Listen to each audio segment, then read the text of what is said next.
Hello everybody and welcome back to another episode of Fire Emblem. I'm the Vision of Chaos and let's start quick this chapter 2, the Sword of Spirits. And I've actually tired of this episode. A small altar lies on the outskirts of Bulgar. The ancient temple sacred to the people of Sakai has long been known for its powerful bond to the worlds of spirits. Before starting that journey, our travelers come here to pray for their well-being. And at this altar, Lynn's hand is directed to the grant inheritance. Ooh, I wonder what she will inherit in this episode. Chapter 2, Sword of Spirits.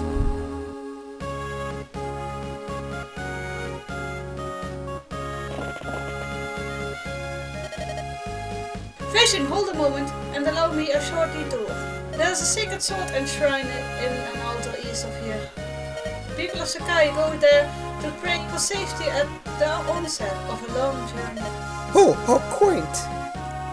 The teachings of all mine have to be most followed in Elib. It's nice to see that here at least the ancient customs are still observed. Old man, stay where you are and hold your tongue. Threaten me as you will, but I will not give up the Manikari. This Manikari is a sacred blade under divine protection. It cannot be removed from its place of rest. You're a fool, old man. What good's a sword if you don't use it? Use it in combat? Sacrilege. Sacrilege? I am glass, the gods fear my name. My sword's play is peerless, and if I want this sword, then this sword I shall have. Now get out of my way. Ooh. This is it. This is it. It's more magnificent than I had imagined. The sword was made for a swordsman of my skill. What is this? I can't draw the sword from the scarab? The spirits of the blades have judged you. You have been found wanting. They have rejected you. What? Listen here, you senseless old fool. If you value your life, you'll get out of my sight. Curses, miserable spirits. I care nothing for you. These humans, they care nothing for me. I'll tear this altar down stone by stone.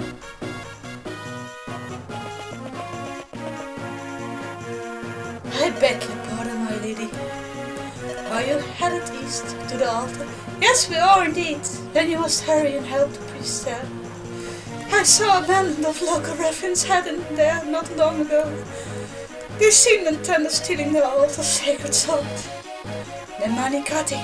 They're going to steal it? Cannot allow this to happen. You look like a virtuous would. Please help them.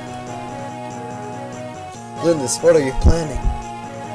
If you hope to see the priest's aid, you need to prepare. You're right!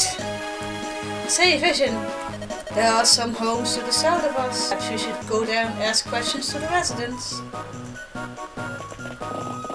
And sorry I rushed a bit to that text like I want, but I already recorded this like 3 or 4 times already. Shall I take the lead? Alright. Tell me what you like me to do, Vision. And that's because of failed recordings, people who did not make the mark, and other people who did not do anything at all. And these people do not say really anything interesting. There are 2 people that will give you interesting information, really, and I will tell you right what it is. And the first one is actually what this one person just said. These knights on horses, well, they have an inability to move through mountains. And you see the mountains to the right there where the brigands are. And this will tell you actually about fortresses. Well, these are fortresses. If you get hit, put your unit on a fortress. A fortress will give more defense, and at the start of your new turn, you will actually get some HP back. Now, for where you end this turn, these are mountains. These mountains, they will hinder your unit's movements, and mounted units like these cavaliers here cannot move through the mountains at all. So you need to keep that in mind.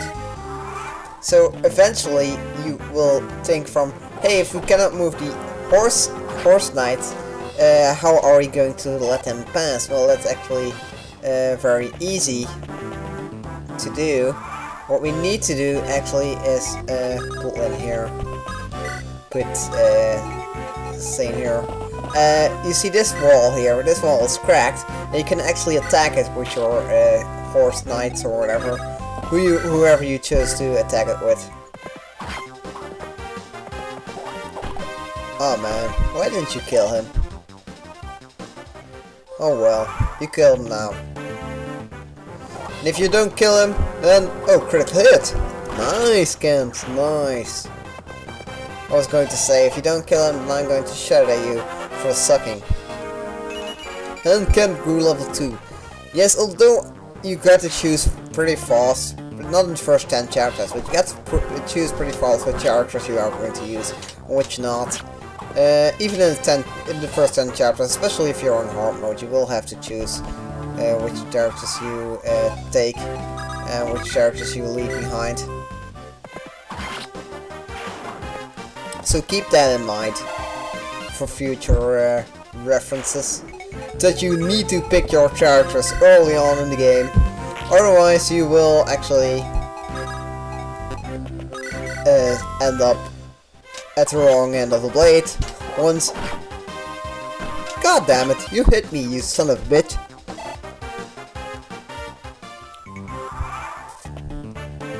Yeah, there's something that I need to tell you, of course, is that this game actually runs on a giant calculator, an RNG, a random number generator. What this means, well, I will make a bonus video actually at some point in the future explaining everything about the RNG, but I will do that once the Elwood saga begins. That's not something I want to explain right now. There is something I want to explain right now actually, is the leveling up system. Even the RNG, random number generator, will indicate what you will increase when you when you level up, but some stats are set. Like for Lyn, it's speed and skill. For Kent, it's speed and skill. For Sane, it's attack and luck that will increase the most stats. Now, after you level up a certain point, actually you can level up each character to level 20, and after level 20 they will not level up any further, but actually they can. They can level up further because they have a higher class. And what this means actually is they can transform into a different character, which will give them better stats, give them better power, give them more weapons sometimes. And for Cavaliers, they will actually transform into paladins. But it's not easy to do, of course. You will need a certain item for each character, for most of the characters actually, to level up. You need a specific item for the characters. And for paladins you actually need a Knight's Crest, something that's called the Knight's Crest, yes. And Lyn, you're cutting it very close. Yes, she's cutting it very close. I know the pun. It's a bad one. And there, you level up. Good for you. Now, let's shatter this person over here. Who do you think you are? What chance do you think you have against me? A pretty good one, actually. Since Sane is like I explained in the previous video, lances are above swords, so you will have a more chance of hitting him than he has. Although he's a mercenary, so he probably will hit me always.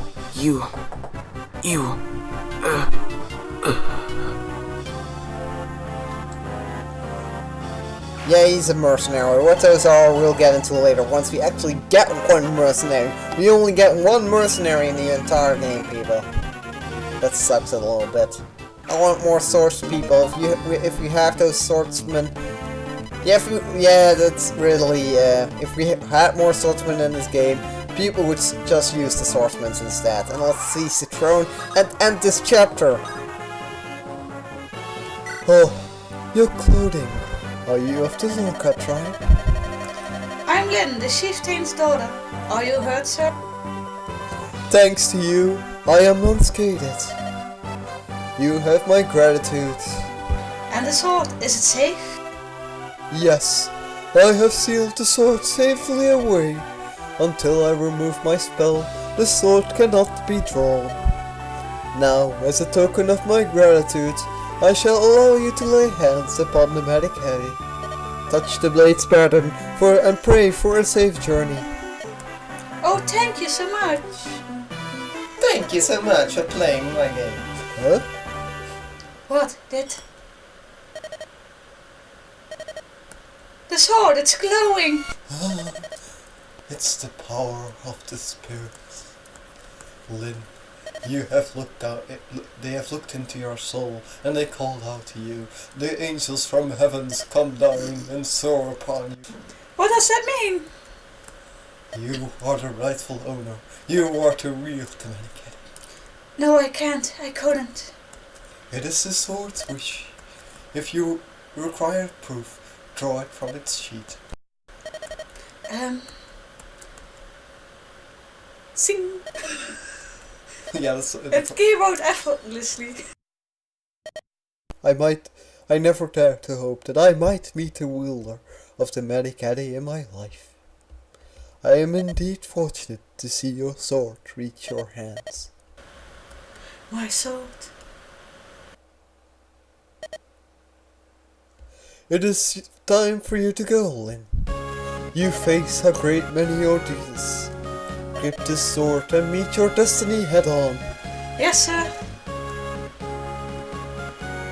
You got the Medicari, da. Sorry. And that's the chapter. So, this is the Medicari, a blade with no equal. This is also unbelievable. Perhaps the most famous sword in all Sakaya in my hands. It is not so strange. In fact, many legends tell similar tales. Special blades all over the land call out to their proper owners. And yet, when I saw you draw that blade, Lindis, I felt something extraordinary. That sword was waiting for you. You were meant to draw it. Stop it! I mean, I'm nothing special. Think of it this way. Some weapons feel more comfortable in your hand, right? Well, the Medicari itself feels very comfortable with you, and my dick feels very comfortable in my hand. Does this make it any easier for you to accept? It doesn't appear that either of us can use it. It does feel right in my hand. A blade that only I can wield. That seems reasonable, love. I can understand that. Look at it, Vision. This is the Medicari. This is my sword. I must care for it well.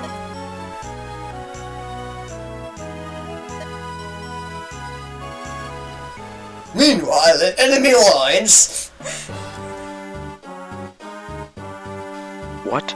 Madeline's daughter is still alive? Yes, Lord Ludgren. This is the girl. She's struggling with condition. What are your orders? If we let them be? Bah, I've heard that Northern Burn is full of bandits. She's just a girl. She should not survive her journey here. I'm more concerned with my older brother. His life must be ended quickly. The poison. There must be no blunders. Yes, my lord. He suspects nothing, and he continues to drink it. The Marquess is dead, due to sudden illness, is not far off. Soon, Salin will be mine. I forgot about that. So, ladies and gentlemen, we'll end this episode right off here, and I will see you guys in the next episode. And sorry, this episode has been generic. I promise improvement in the next episode, but I've been recording this forever, for days. So, yes, I've been watching Super Games. I will see you in the next episode. Goodbye!